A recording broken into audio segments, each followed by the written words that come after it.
সুপ্রিয় শিক্ষার্থীরা, শহীদ বুদ্ধিজীবী সরকারি কলেজ কর্তৃক আয়োজিত নিয়মিত অনলাইন ক্লাসে তোমাদের স্বাগত জানাই। আমি মোহাম্মদ আতাল গনি, সহকারী অধ্যাপক প্রাণীবিদ্যা, শহীদ বুদ্ধিজীবী সরকারি কলেজ, রাজশাহী।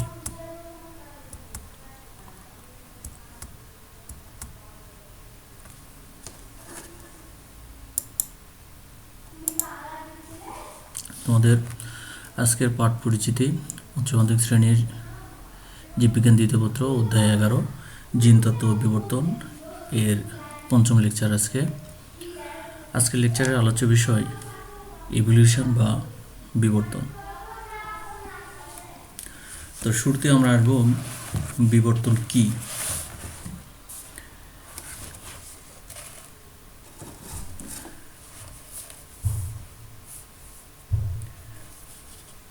পরিবর্তনই হচ্ছে বিবর্তনের মূল কথা। প্রজাতি গঠনে জীবজগতের যে কোনো ধারাবাহিক পরিবর্তনকে বিবর্তন বা অভিব্যক্তি বলা হয়।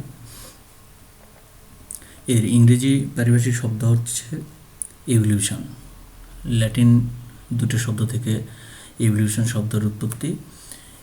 ই শব্দের অর্থ হচ্ছে ফর্ম, আর ভলভিয়ার শব্দের অর্থ হচ্ছে টু রোল। এর আবিধানিক অর্থ দাঁড়াচ্ছে পাক খুলে যাওয়া বা বিকশিত হওয়া। ইভলিউশন শব্দটি সর্বপ্রথম ব্যবহার করেন হাবার্ট স্পেন্সার। ইভলিউশন এর প্রকৃত ডেফিনেশন বিভিন্ন বিজ্ঞানী বিভিন্নভাবে বিভিন্ন সময় দিয়েছেন। এর মধ্যে আমরা উল্লেখযোগ্য কিছু ডেফিনেশন নিব, এবং এর মধ্যে বিখ্যাত ডেফিনেশনটা দিয়েছেন চার্লস ডারউইন। ইনি বিবর্তনকে পরিবর্তন সহ উদ্ভাবন বলেছেন। আধুনিক সংজ্ঞা অনুযায়ী প্রকৃতিতে যে ধারাবাহিক অথচ অতিমন্থর ক্রম পরিবর্তনের মাধ্যমে অতীতে উদ্ভূত কোনো সরল জীব থেকে জটিলতর এবং উন্নত জীবের উদ্ভব হয় যে প্রক্রিয়ার মাধ্যমে, তাকে বিবর্তন বা এটাকে জৈব বিবর্তনও বলা হয়। আমরা আসবো বিবর্তনের ধাপ। তাহলে শুরুতে আমি বলছিলাম যে বিবর্তনের মূল কথা হচ্ছে পরিবর্তন, অর্থাৎ পরিবর্তনের মাধ্যমেই বিবর্তন হয়। বৈজ্ঞানিক কঙ্গার মতে 4টি মূল বৈশিষ্ট্যের উপর ভিত্তি করে বিবর্তন সম্পূর্ণ হয়। 1 নম্বর হচ্ছে কালিক পরিবর্তন, 2 নম্বর হচ্ছে ক্রমিক শৃঙ্খল, 3 নম্বর হচ্ছে অন্তর্নিহিত কারণ, এবং 4 নম্বর হচ্ছে সৃজনমূলক সমন্বয়। তো বিবর্তনের যে ধারাবাহিক ধাপগুলো আছে, সেই ধাপগুলোকে আমরা একটু জেনে নেওয়ার চেষ্টা করব। এই ধাপগুলোর শুরুতে হচ্ছে মাইক্রো বিবর্তন বলা হয়, অর্থাৎ জীবের জিন মিউটেশনের প্রভাবে যে পরিবর্তনটা ঘটে। তো জিন মিউটেশনটা কি? জিন মিউটেশন হচ্ছে, জিন কাকে বলে সেটা তোমরা অবশ্যই জানো। তাহলে জিনের যে স্ট্রাকচার, সেই স্ট্রাকচারে যদি কোনো পরিবর্তন ঘটে থাকে তখন তাকে জিন মিউটেশন বা পয়েন্ট মিউটেশন বলা হয়। তো এই স্ট্রাকচার পরিবর্তন হওয়ার কারণে জীবের যে ক্যারেক্টারস পরিবর্তিত হয় সেটাকে মাইক্রো বিবর্তনের মধ্যে অন্তর্গত করা হয়। তো এর ফলে মাইক্রো বিবর্তনের মাধ্যমে বিভিন্ন রেস লাইন বা সাব স্পিসিসের উৎপত্তি ঘটে। 2 নম্বর ধাপ হচ্ছে ম্যাক্রো বিবর্তন বা ম্যাক্রো ইভলিউশন। এটা মাইক্রো ইভলিউশন যেটা আছে তার চাইতে মানে সেই ধাপটাকে অতিক্রম করে প্রজাতি সৃষ্টির যে বিবর্তন, তাকে বলা হবে ম্যাক্রো বিবর্তন। অর্থাৎ প্রাথমিক ধাপ হচ্ছে মাইক্রো বিবর্তন, যেটা একটা স্পিসিসের মধ্যে বিভিন্ন রেস, তারপরে ভ্যারাইটি, সাব স্পিসিস ইত্যাদি তৈরি করে। দ্বিতীয় ধাপে আসবে ওই রেস বা ভ্যারাইটি যেগুলো আছে সেগুলো ধীরে ধীরে পরিবর্তিত হয়ে একটা প্রজাতিতে যখন পরিণত হবে তখন তাকে বলা হবে ম্যাক্রো ইভলিউশন। এবং 3 নম্বর ধাপতে আছে মেগা ইভলিউশন। এটা হচ্ছে ম্যাক্রো ইভলিউশন যেটা আছে, মানে স্পিসিস যে সৃষ্টি হলো, এই স্পিসিসের পরবর্তী ধাপ স্পিসিসকে অতিক্রম করে গণের উপরের যে পর্যায়গুলো আছে মিন্স ফ্যামিলি আছে, অর্ডার আছে, ক্লাস আছে। তো এই পর্যায়গুলো যখন সৃষ্টি হয়ে যায় তখন সেটাকে বলা হয় মেগা ইভলিউশন, অর্থাৎ এটা বড় প্রকৃতির এক ধরনের পরিবর্তন, বড় প্রকৃতির এক ধরনের বিবর্তন। এই বিবর্তনের মাধ্যমে আমরা মাছ থেকে হয়তো উভচরের সৃষ্টি হয়েছে, বা উভচর থেকে সরীসৃপের সৃষ্টি হয়েছে, সরীসৃপ থেকে পাখির সৃষ্টি হয়েছে, এরকম একটা পরিবর্তন, এটাকে বলা হবে মেগা ইভলিউশন। এরপরে আমরা আসবো বিবর্তনের ধরন কি। জীবের আবাসস্থলের বৈচিত্র্য এবং অভিযোজনিক প্রক্রিয়ার উপর ভিত্তি করে বিবর্তন 3 ধরনের হয়ে থাকে। একটা হচ্ছে অপসারী বিবর্তন, এটা হচ্ছে নিকট সম্পর্কযুক্ত জীবগোষ্ঠী ভিন্ন ধরনের প্রাকৃতিক পরিবেশে সুষ্ঠুভাবে অভিজিত হয়ে যে বিবর্তন ঘটায় সেটাকে বলা হবে অপসারী বিবর্তন।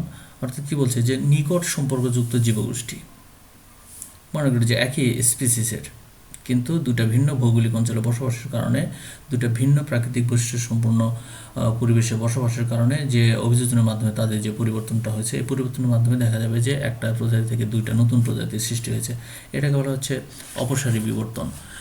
2 নম্বর আসছে অভিসারী বিবর্তন, যে দূর সম্পর্কিত জীবগোষ্ঠী একই পরিবেশের মধ্যে বসবাস করার ফলে অভিযোজনের কারণে তাদের দেহের সাদৃশ্যগত যে বৈশিষ্ট্যের সৃষ্টি হয় সেটাকে বলা হবে অভিসারী। অর্থাৎ দুইটা ভিন্ন স্পিসিস কিন্তু দীর্ঘ সময় পর্যন্ত একই আবাসস্থলে বসবাসের কারণে, একই ভৌগোলিক পরিবেশে বসবাসের কারণে তাদের মধ্যে যে সাদৃশ্যগত বৈশিষ্ট্যের সৃষ্টি হয়, তার মাধ্যমে যে বিবর্তনটা ঘটে সেটাকে আমরা বলছি অভিসারী বিবর্তন।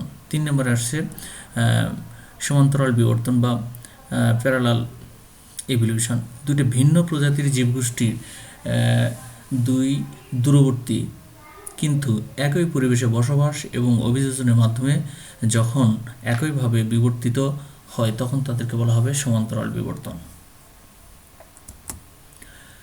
বিবর্তন সম্পর্কিত বিভিন্ন ধরনের মতবাদ আছে, বিভিন্ন বিজ্ঞানী বিভিন্ন সময় বিভিন্নভাবে বিবর্তনের মতবাদ ব্যাখ্যা করেছেন।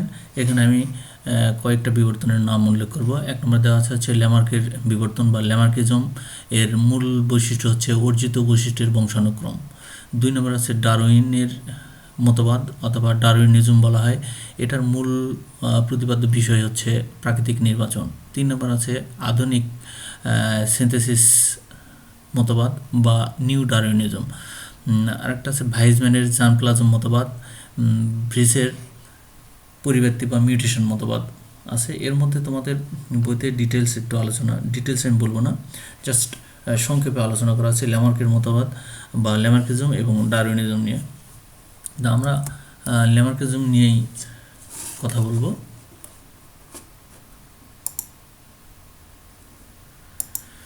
আচ্ছা, তাহলে ল্যামার্কিজম বিবর্তনের মূল বিষয় আমরা বলে ফেলছি যে অর্জিত বৈশিষ্ট্যের বংশানুক্রম মতবাদও বলা হয় এটাকে। বিজ্ঞানী ল্যামার্ক এই মতবাদটি তার বিখ্যাত গ্রন্থ যে ফিলোসফিকা জুওলজিক, এই গ্রন্থে উনি এই মতবাদটা প্রকাশিত করেন। এই ল্যামার্ক মতবাদের মূল প্রতিপাদ্য বিষয় হচ্ছে 4টি। 1 নম্বর হচ্ছে জীবন ধারণের প্রয়োজনে পরিবেশ প্রতিটি প্রাণীর গঠন, আকৃতি এবং সংগঠনকে প্রভাবিত করে। আমি আবার বলছি যে জীবন ধারণের প্রয়োজনে পরিবেশ, অর্থাৎ সে যে পরিবেশে বসবাস করছে সেই পরিবেশ প্রত্যেকটা প্রাণীর গঠন, আকৃতি এবং সংগঠনের উপর প্রভাব বিস্তার করে। 2 নম্বর হচ্ছে কোনো অঙ্গের পুনঃ পুনঃ ব্যবহার বা প্রতিনিয়ত ব্যবহার সে অঙ্গকে সুগঠিত করে এবং তার বৃদ্ধি ঘটায়।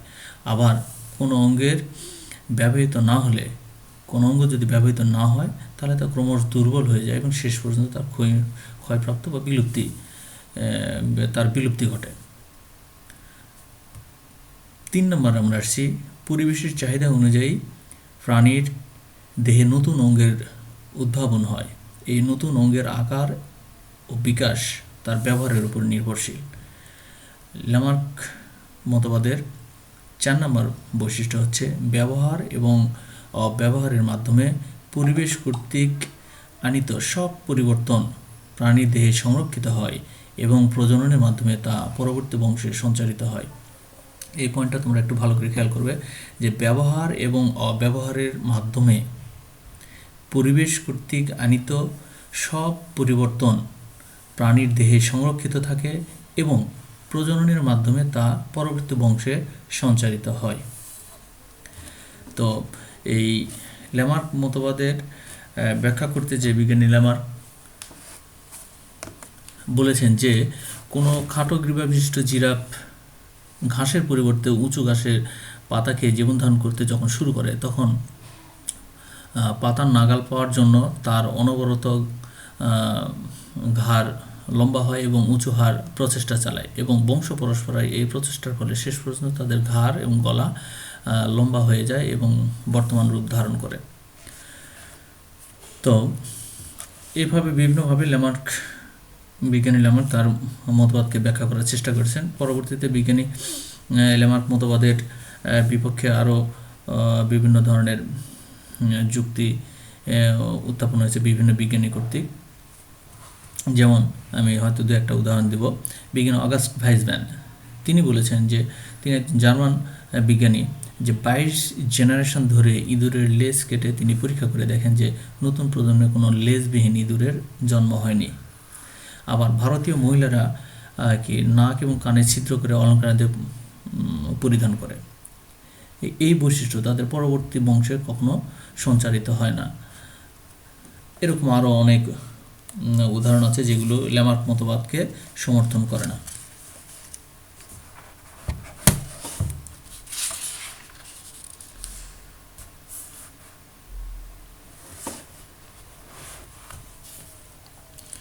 আমরা এরপরে আসব ডারউইনিজম বা রবার্ট চার্লস ডারউইন তার বিখ্যাত যে বিবর্তনিক মতবাদটা দিয়েছেন সেটাকে বলা হয় প্রাকৃতিক নির্বাচন মতবাদ বা ডারউইনিজমও বলা হয়। তিনি দীর্ঘ 5 বছর গবেষণা চালিয়ে তার তথ্যপত্রের ভিত্তিতে তিনি কয়েকটা পুস্তক প্রকাশ করেন এবং তার বিজ্ঞানী ল্যামার্কের পর বিবর্তন সম্পর্কিত সুনিশ্চিত এবং জোরালো মতবাদ বিজ্ঞানী ডারউইনই প্রদান করেছেন। তার মতবাদটি প্রাকৃতিক নির্বাচন মতবাদ নামে পরিচিত এবং তার বিখ্যাত গ্রন্থ on the origin of species by means of natural selection এটা 1859 সালে প্রকাশিত হয় এবং তার এই মতবাদটি ডারউইনিজম নামে পরিচিত। এই মতবাদের মূল বিষয়বস্তু আমরা একটু দেখে নেব। যে প্রথমে উনি বলছেন আসলে এই মতবাদটা 5টি তথ্য এবং যুক্তির উপর প্রতিষ্ঠিত। এর 1 নম্বর হচ্ছে ভেরিয়েশন বা প্রকরণ, যে প্রাকৃতিক পরিবেশে প্রত্যেকটা জীব প্রজাতির মধ্যেই মানে প্রত্যেকটা প্রজাতির যে সদস্যগুলো থাকবে তাদের মধ্যে তাদের চেহারা, আকার, আকৃতি, জীবন ব্যবস্থা কিছুটা হলেও তারতম্য পরিলক্ষিত হয়। জীবের অমিল বা বৈসাদৃশ্যতাকে প্রকরণ বা ভেরিয়েশন বলা হয়। একই প্রজাতির 2টা সদস্য, এমনকি অভিন্ন যমজ যারা আছে তাদের ব্যতীত একই পিতামাতার 2 সন্তান কখনো হুবহু একরকম হয় না। আমরা জানি যে একই প্রজাতির যতগুলো সদস্য আছে এবং আইডেন্টিক্যাল টুইন যারা আছে তারা ছাড়া বাকি কেউই 100% সাদৃশ্যপূর্ণ নয়। ইভেন টুইনগুলোকে যদি 2টা আলাদা ভৌগোলিক অঞ্চলে বেড়ে ওঠার সুযোগ দেওয়া হয় তাহলে তাদের মধ্যেও বৈচিত্র্য চলে আসবে। তো প্রজাতির এই ধরনের অংশ বিশেষকে ডারউইন প্রারম্ভিক প্রজাতি বা ইনসিপিয়েন্ট স্পিসিস বা গঠনোন্মুখ প্রজাতি হিসেবে উল্লেখ করেছেন। 2 নম্বর হচ্ছে জিওমেট্রিক রেশিও অফ ইনক্রিজেস, মানে গুণোত্তর হারে তাদের সংখ্যা বাড়বে। জীবজগতে যতগুলি প্রজাতি আছে তাদের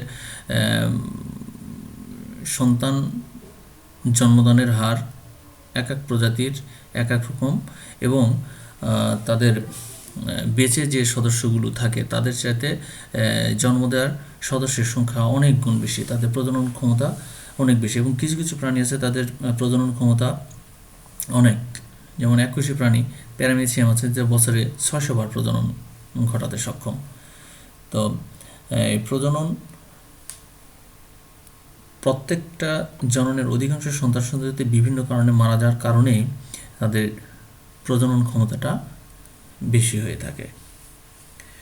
3 নম্বরে আসবো যে স্ট্রাগল ফর এক্সিস্টেন্স, বেঁচে থাকার জন্য সংগ্রাম।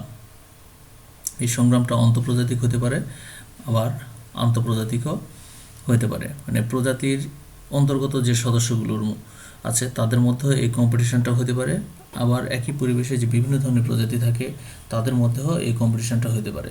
তো এই কম্পিটিশনটা মূলত খাদ্য, বাসস্থান এবং প্রজনন স্থানকে কেন্দ্র করে হয়ে থাকে। পরের পয়েন্ট হচ্ছে 4 নম্বর পয়েন্ট, ন্যাচারাল সিলেকশন।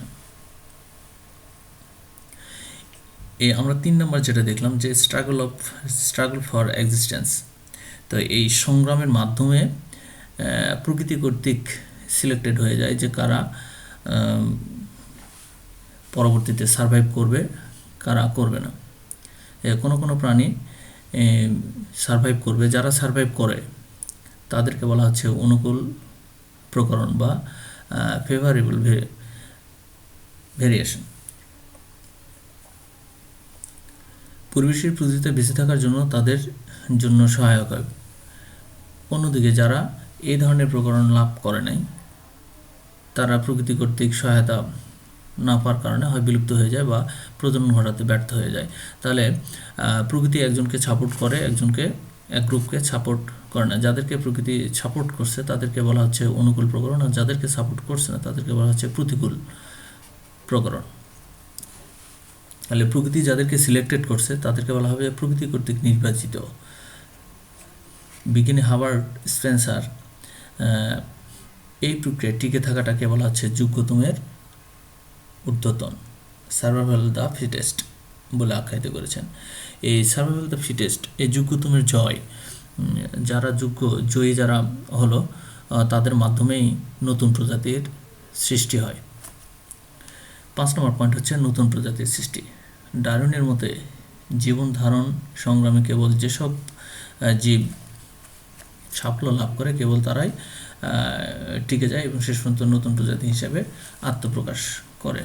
তো আমরা এই ল্যামার্কিজম এবং ডারউইনিজম মতবাদের একটু সারসংক্ষেপটা দেখে নিই। ল্যামার্কিজমের ক্ষেত্রে বলছে যে অন্তর্নিহিত প্রাণশক্তি, মানে জীব দেহের ভিতরে একটা প্রাণশক্তি থাকবে, যে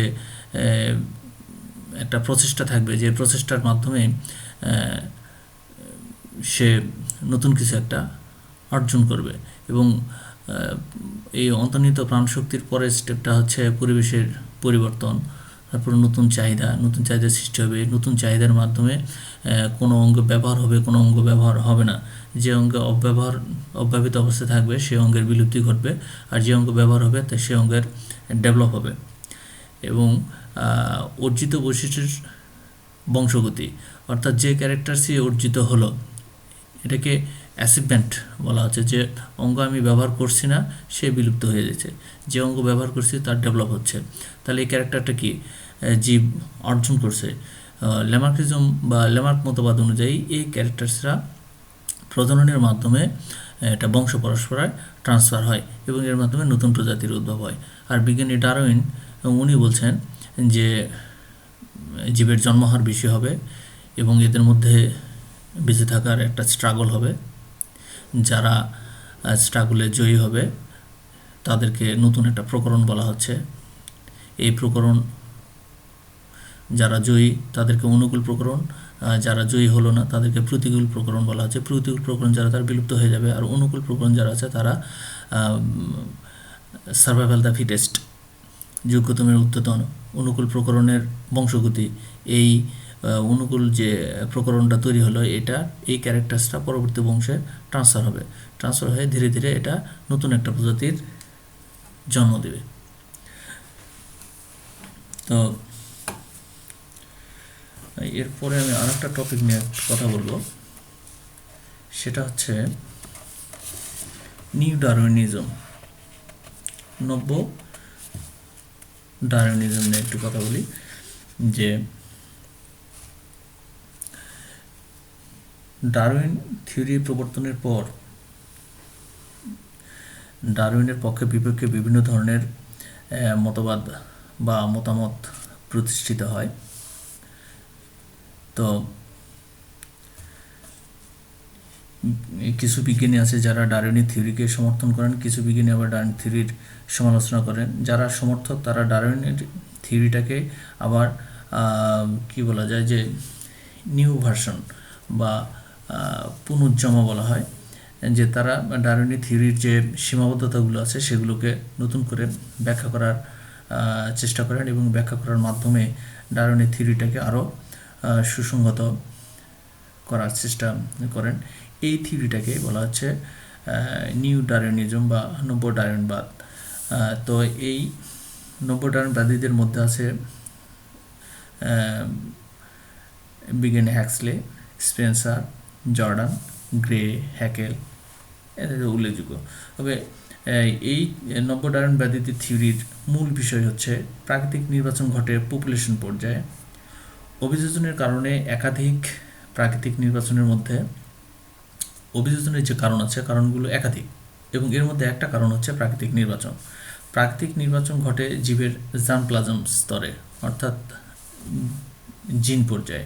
আর জার্মপ্লাজমের সংঘটিত পরিবর্তন যেহেতু কি বলা যায় যে জনন কোষের যে অর্থাৎ সেক্স ক্রোমোজোমে বা অটোজোমেও হতে পারে, জিন লেভেলে যে পরিবর্তনগুলো ঘটে থাকে সেই পরিবর্তনগুলোই বংশ পরস্পরায় ট্রান্সফার হয়। জার্মপ্লাজম তত্ত্বের আলোকে কেবলমাত্র গোনাড থেকে জনন কোষের জেনেটিক ম্যাটেরিয়ালস যেগুলো আছে, মিনস ক্রোমোজোম যেগুলো আছে, সেগুলো গঠিত হয়।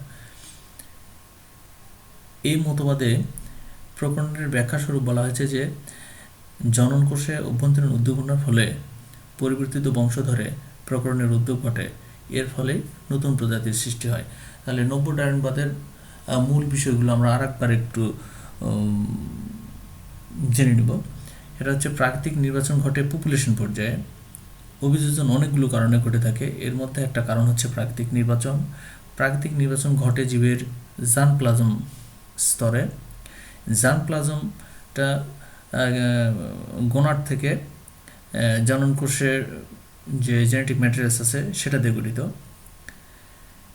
এবং এই মতবাদের প্রকরণের যে ব্যাখ্যা দেওয়া আছে তা হচ্ছে জনন কোষের অভ্যন্তরীণ যে উদ্দীপনার মাধ্যমে পরবর্তী বংশে যে প্রকরণের সৃষ্টি হয় তার ফলে নতুন প্রজাতির জন্ম হয়। এবং আজকের লেকচার এই পর্যন্তই। ধন্যবাদ তোমাদের সবাইকে।